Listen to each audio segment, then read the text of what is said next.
Ahora veremos los elementos generales según el diseñador Bill Rankin.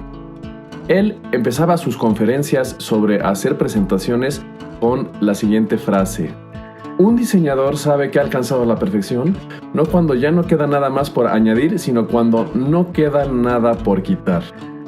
Esta frase se le atribuye a Antoine de Saint-Exupéry.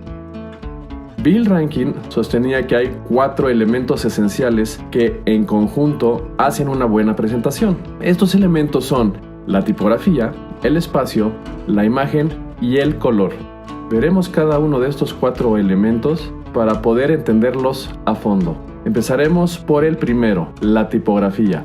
En la tipografía podremos entender cómo se usan las letras y qué emociones reflejan cada una de ellas. Existen 4 categorías de tipografías: la serif, la sans serif, la handwriting y la display.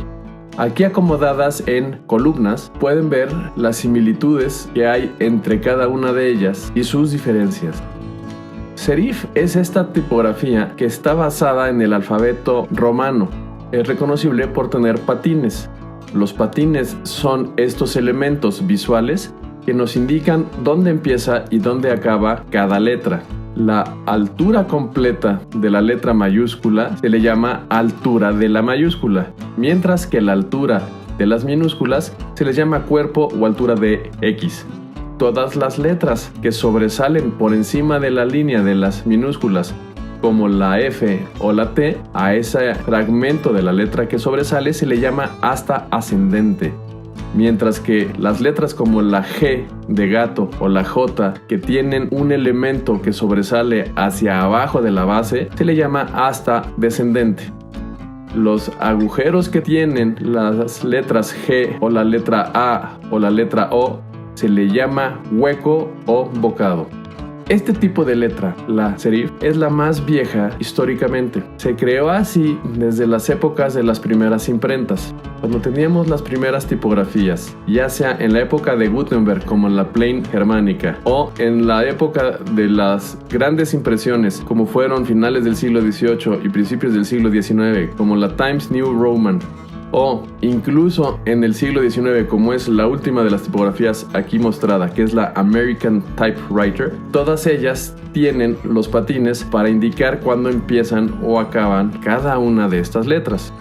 Pero al imprimir solía haber accidentes. A veces se arrugaba el papel, a veces la tinta no manchaba correctamente, y esto hacía que hubieran pequeños defectos y la letra no saliera completa. Los patines servían para determinar si una letra que se veía incompleta estaba de hecho incompleta o había acabado completamente y era una letra diferente.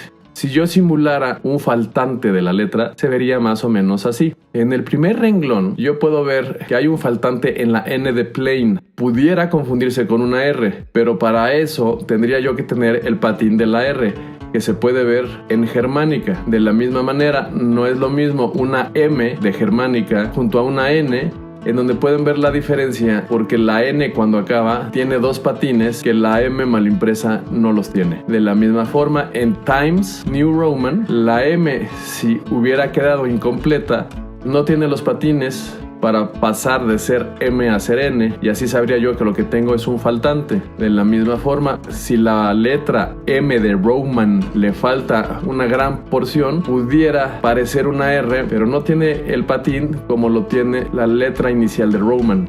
Podemos comparar en American Typewriter una M cortada, la N y la R, y ver cómo cada una es diferente. Por los patines, la tipografía nos permitía entender si estábamos viendo la tipografía completa o si había habido algún defecto y estábamos viendo solo una fracción de ella.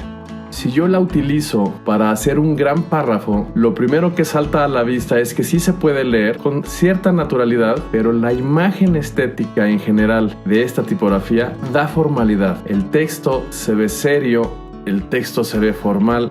Esta tipografía tiene esos atributos y transmiten esas emociones a aquel que las lee.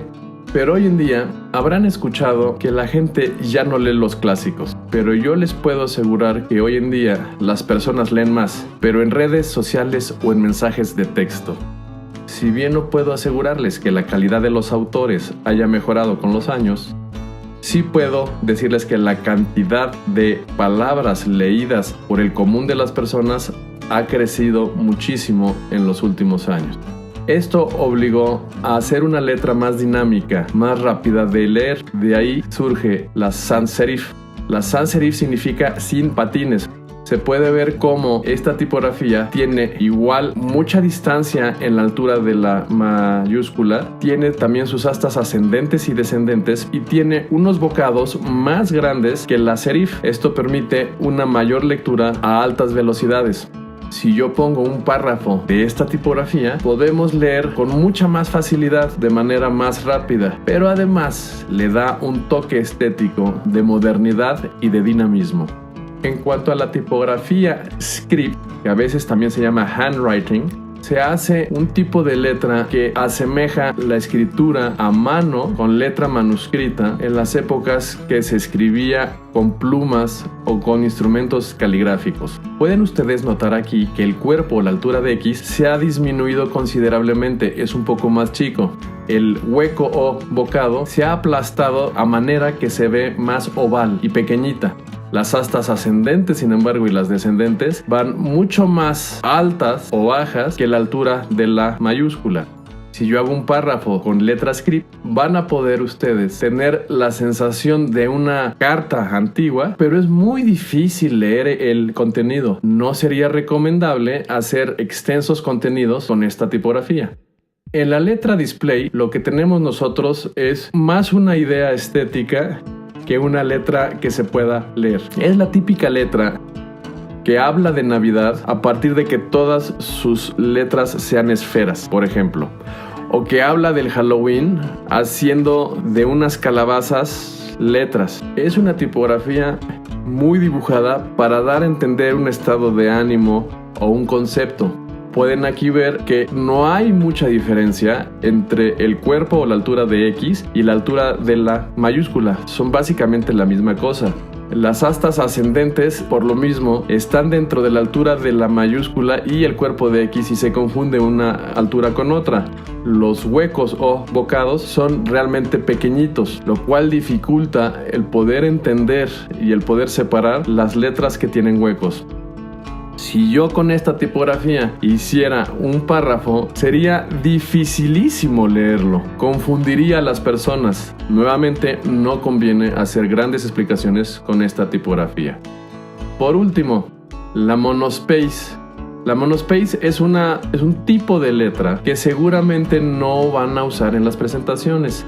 Fue creada para lograr que cada letra tuviera el mismo ancho. Como ejemplo, si se fijan en la I y se fijan en la O, podrán ver que gracias a los patines de la I mide el mismo ancho que la O. Y esta tipografía se hizo justamente para eso, para poder calcular con anterioridad cuánto espacio iba yo a necesitar para escribir un mensaje. En el caso de los inicios de Twitter, cuando se usaban 140 caracteres, si se utilizaba una letra monospace, yo sabía exactamente esos 140 caracteres qué espacio de la pantalla ocuparía. Esta es una tipografía que se usó mucho para programación y para aplicaciones digitales. Pero cuando se usa para hacer un párrafo, da una sensación un tanto mecánica y un tanto monótona. No sería recomendable tampoco para largas explicaciones y posiblemente le falte emotividad para una presentación. Es por eso que inicialmente no presenté a monospace como una opción.